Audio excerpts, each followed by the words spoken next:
Bore da iawn i chi gyd, tra chroeso cynnes i'r gwasanaeth. Mae'n hyfryd i gael eich cwmni chi eto ar wythnos hon. Diolch yn fawr iawn i chi gyd am ymuno ni. Croeso cynnes iawn.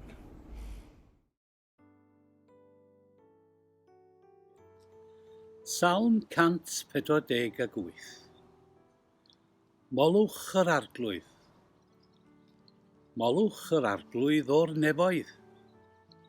Molwch ef yn yr uchelderau. Molwch ef I holl angylion. Molwch ef I holl luoedd. Molwch ef hael a lleuad. Molwch ef yr holl ser disglair. Molwch ef nef y nefoedd a'r dyfroedd sydd uwch y nefoedd. Bydded iddynt fawri enw'r arglwydd, oherwydd ef a orchmynodd a chreuwyd hwy. Fe'i gwnaeth yn sicr fyth bythoedd, rhoes iddynt ddeddf nas torir. Molwch yr arglwydd o'r ddeiar, chwyddreigiau a'r holl ddyfnderau, tân a chenllysg, eira a mwg, y gwynt stormus sy'n nifydd i'w air, y mynyddoedd a'r holl fryniau, y coed ffrwythau a'r holl gedrwydd, y bwystfilod a'r holl anifeiliaid, ymlusgiaid ac adar hedegog. Brenhinoedd y ddeiar a'r holl bobloedd, tywysogion a holl farnwyr y ddeiar, gwir ifainc a gwiryfon, hynafgwyr a llanciau hefyd. Bydded iddynt foli enw'r arglwydd, oherwydd I enw ef yn unig sydd ddyrchafedig, ac y mae ogoniant ef uwchlaw deiar a nefoedd. Y mae wedi dyrchafu corn I bobl, ac ef yw moliant I holl fyddlodiaid, pobl Israel, sy'n agos ato. Molwch yr arglwydd.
Mae'r parchedig Betty Wyn James ar dir sigledig os nad dan Sherys, a hithau wedi gofyn am help un sydd heb unrhyw gymwyster diwynyddol i geisio llenwi slot dydd Sul yn ei hapsenoldeb.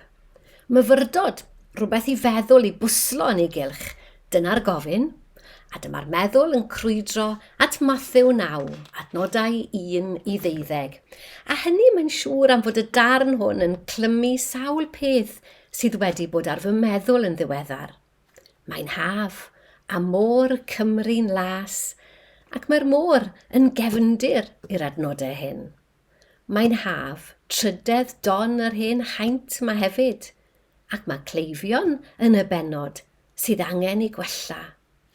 Mae'n haf a thymor y gwyliau wedi dod i'r ysgolion, ac mae cyfeiriad yma at Iesu fel addysgwr. Beth yw'r peryg te? Wel, bod rhywun heb afel ar y cyd-destun llawn, heb ei ddrwytho'n llwyr yn yr hyn sydd naill ochr i'r benod, y croes gyfeiriadau sydd ynddi at benodau eraill, wrth fyfyrio yn mynd ar gyfeiliorn. Ac wrth rannu myfyrdod wedyn a bwrw bod na ryw rai tu ôl i'r sgrin zoomaidd yma, yn arwen meddyliau rai eraill hefyd ar gyfeiliorn. Felly, gyda'r rhybydd hwnnw, os ych chi'n folon, cawn ni fentro gyda'n gilydd. Beth am wrando ar yr adnodau i ddechrau? Aeth Iesu i mewn i gwch, a chroesi'r môr, a dod i'w dref ei hun. A dyma hwy'n dod â dyn wedi barlysu eto yn gorwedd ar wely. Pan welodd Iesu i ffydd hwy, dywedodd wrth y claf, "Cod dy galon, fy mab, maddeuwyd dy bechodau." A dyma rai o'r ysgrifenyddion yn dweud yn ddynt ei hunan yma hwn yn cablu. Deallodd Iesu i meddyliau ac meddai, pam ydych chi'n meddwl pethau drwg yn eich calonnau? Oherwydd, pryd sydd hawsaf a'i dweud maddeuwyd dy bechodau, a'i yntau dweud cod a cherdda, ond mwyn i chi wybod fod gan fab y dyn awdurdod i faddau pechodau ar y ddeiar. Yna meddai wrth y claf, cod, a chymer dy wely, a dos adre.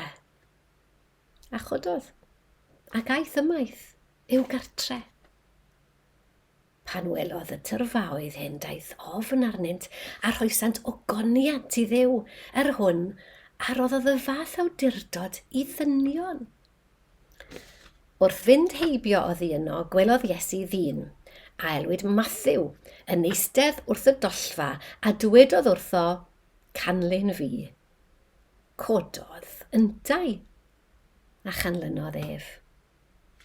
Ac yr oedd wrth bryd bwyd yn ei dŷ, a dyma lawer o glasglwyr trethu ac o bechaduried yn dod a chydfwyta gyda Iesu a'i ddisgyblion. A phan welodd y Phariseaid, dywedasant wrth ei ddisgyblion, pam y mae eich athro yn bwyta gyda chasglwyr trethu a phechaduried? Ond clywodd Iesu a dywedodd, nid ar y cryfion, ond ar y cleifion y mae angen meddyg.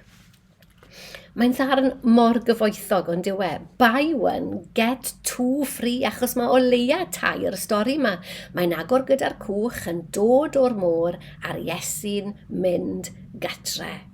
Yna, ni'n dod i gwrdd â'r dyn sydd wedi barlysu, ac mae e'n cael i ychau. Sut? Wel, hyd y gwela i, drwy fod rhywun y mae e'n i barchu, yn adfer i hunan werth. Cod dy galon yw'r cyfarwyddiadau. Pam? Oherwydd maddeuwyd dy bechodau. Mae rhywun y mae e'n i barchu wedi i ryddhau o'i ddiflastod, cod dy galon, ac mae e nawr yn deall fod beth bynnag oedd e wedi wneud, beth bynnag oedd yn gwasgu arno, bellach y tu ôl iddo. Ac yn y rhyddhad hwnnw, mae e'n ffeindio nerth o'r newydd ac yn codi a cherdded.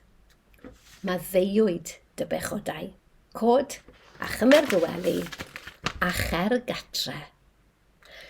Ond mae darlun arall eto. Yn hwn nawr i ni'n gweld Iesu yn cerdded heibio i Matthew, y dyn yn y dollfa, ac unwaith eto gyda chydig eiriau yn unig, mae ynte hefyd yn cael ei dynnu o'i ddiflastod o'i hen swydd ddi-drigaredd ac yn codi a cherdded canlyn fi, cododd yntau a chanlynodd ef. Ac yna'r pryd bwyd, a'r cydfwyta gyda'r casgwyr trethu a'r pechaduried, hynny yw, ni'n tybio, nid gyda'r bobl ddiwiol barchus, a mae rai parchus hynny wedyn, yn ei tro, ddim yn mynd i'w canol a gofyn i'r dyn ei hun, ond yn gofyn yn hytrach o'r cyrion rywsut i'r disgyblion. Pam? Pam oedd yr Iesu'n gwneud sio beth? Ond mae Iesu'n clywed, ac yn ei hateb fel hyn, nid ar y cryfion, ond ar y cleifion y mae angen meddyg. A dyna ateb. Ateb pen agored, oherwydd mae'n arwain at gwestiwn arall yn diwe, sef pwy yw'r cleifion tybed? Ac mae'n debyg, os oedd y bobl barchus yn hanner ystyried ei hunan fel y rhai iach a chrif, bod lle falle gyda nhw i feddwl to. Ond yn y plethwaith o luniau sydd yn y 12 adnod, licen i oedi gydag un gair wrth gloi. Y gair athro. A finne wedi bod yn athrawes mewn rhyw ffordd neu gilydd ers yn tynnu at 20 mlynedd bellach, mae'n gas dy fi weid nad oeddwn ni tan yn ddiweddar iawn wedi oedi digon dros union ystyr y gair.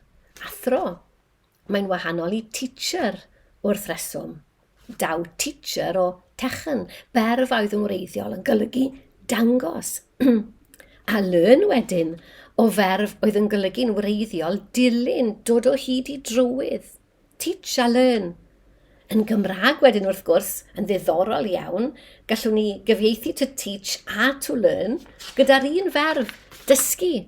Rwy'n athrawes ac rwy'n dysgu. Rwy'n ddisgybl ac rwy'n dysgu. A dwi wrth y modd yn y cyd-daro hwnnw oherwydd mewn ystafell ddosbarth, wel dysgu, i ni gyd yn neud glei. Ond os yw teacher yn dod o teach, nid felly athro o ddysgu. Gwraidd gwahanol iawn sydd i athro. Ac mae'r gair Cymraeg yn rhannu'r un gwraidd ar ieithoedd Celtaidd i gyd, Cernyweg canol, Llydaweg, hen Wyddelig, athro.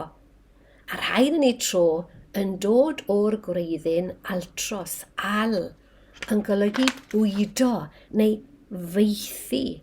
Felly, meithriniaeth yw addysg, i ni sy'n defnyddio'r gair athro ac athrawes, a'r meithwr neu'r feithwraig yw'r athro, athrawes, foster, fosterer, fosterage. Dyna'r trywydd. Ac onid yw hynny'n syniad hyfryd. A nawr dyma lle mae danser y diffyg cymwysterau. I ni sydd ddim yn gyfarwydd ar Groeg, ar Aramaeg, ar Hebraeg, ar Lladin, gweld y Testament drwy ffenest, yr iaith Gymraeg yn unig a wnawn ni. Ac mae'n rhaid i ni dderbyn bod didasgolos fel rabi a rabwni o ran hynny yn cyfleu rhywbeth arall, meistr falle. Ond am y tro, aroswn ni gyda'r syniad hwn o'r athro fel un sy'n meithi. Ac fe gadawach chi yn meddwl am sut yma angen rhywun allai'n meithi ni arnom ni gyd. Ac am sut yma'r meithwr a'r feithwraig, rwy'n siŵr, yn rhywle ynom ni gyd hefyd. Ac yn hyn o beth, gallwn ni weld cysylltiad rhwng dawn yr athro a'r meddyg, wrth i ni holi pwy heddiw yw'r cryfion a'r cleifion yn ein cylchoedd ni tybed. Faint ohono ni, sgwn ni, fydde'n falch o gael ein hatgoffa am stori'r dyn a oedd wedi barlysu, ond a glywod eiriau gan feddyg o feithwr, y geiriau oedd ei hangen arno fe i roi digon o nerth iddo, i godi a mynd am gatre, cod dy galon, maddeuwyd dy bechodau.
Gweddiwn.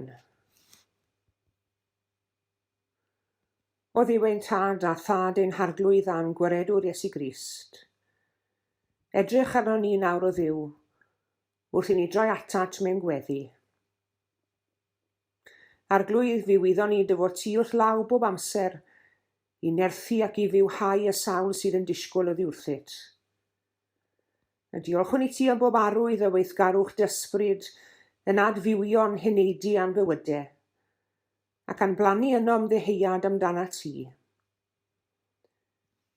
Arglwydd, fi wyddus di pa mor wan yw ein ffydd ni ar adegau, a pha mor amherffaith yw ein cariad, a pha mor dlawd yw ein bywyd ysbrydol.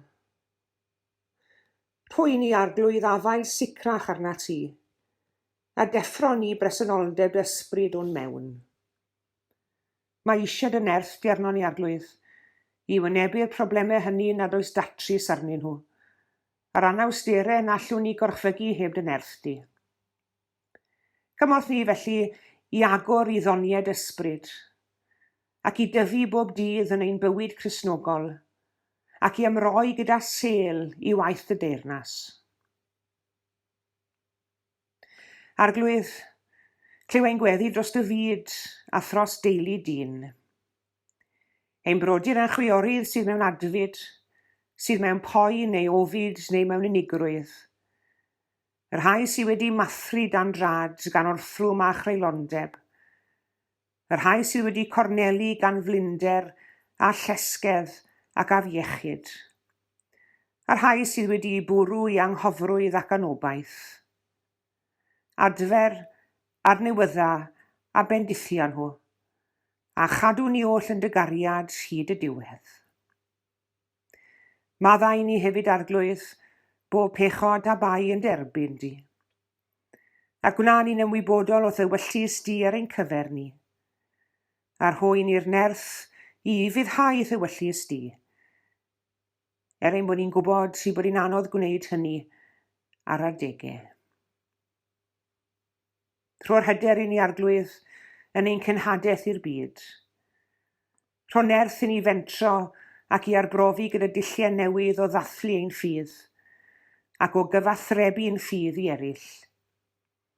Rhoi ni fel eglwys ffydd a gweledigaeth i wynebu'r dyfodol, a rhoi ni orfoledd yn ein haddoliad ac yn ein gwaith. Gofynnwn hyn yn enw Iesu Grist, ein harglwydd a'n gwaredwr. A'n dysgodd ni wrth weddio i ddweud gyda'n gilydd. Ein tad yr hwn wyt yn y nefoedd, sancteiddi'r dy enw, deled y deyrnas, gwneler dy ewyllus, megis yn y nef felly ar y ddeiar hefyd. Dyroi ni heddiw ein bara beunyddiol, a maddau i ni ein dyledion, fel y myddeiwn unna i'n dyledwyr. Ac nac arwain ni brofedigaeth, eithir gwared ni rhag drwg. Canis eiddo ti yw'r deyrnas, a'r nerth, a'r gogoniant, yn oes oesoedd. Amen.